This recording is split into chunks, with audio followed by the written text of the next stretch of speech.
ito na yung dulo ha. Makaroon.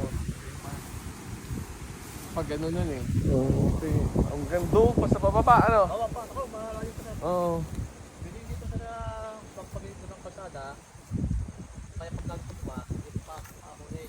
Oo. Ganun. Pag kayo pataas, hanggang doon sa mo number 2, ano?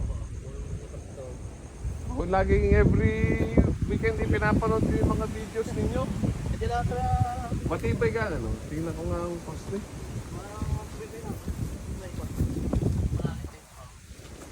Tapos natin si Tibet eh. Yun nga, oh, matibay, ano? Tibet na dahil yung tupa dito, lagkit.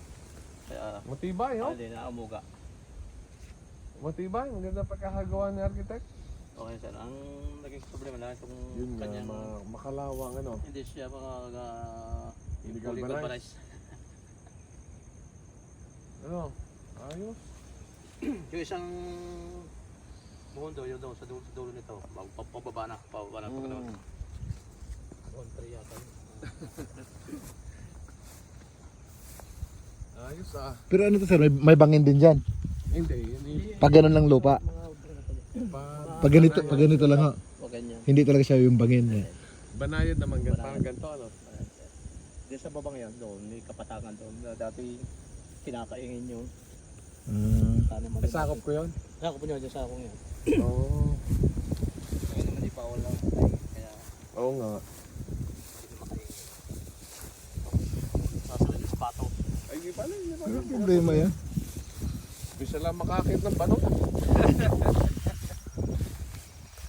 Saan dyan tayo?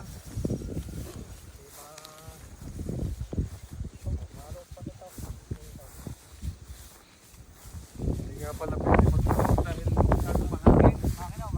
Tatangayin ho. Oo.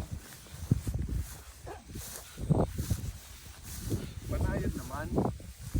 Hindi naman talaga siya yung bangin. Yung kabila yung sa haligi sir, bangin eh. Oo, yung sa haligi talagang pangin. May video ako dun eh. Talagang Good boy! Yan. Di ba? ba, nakisama ang panahon. Umaraw oh. Picture mo ako dito eh. Aha. Stop po.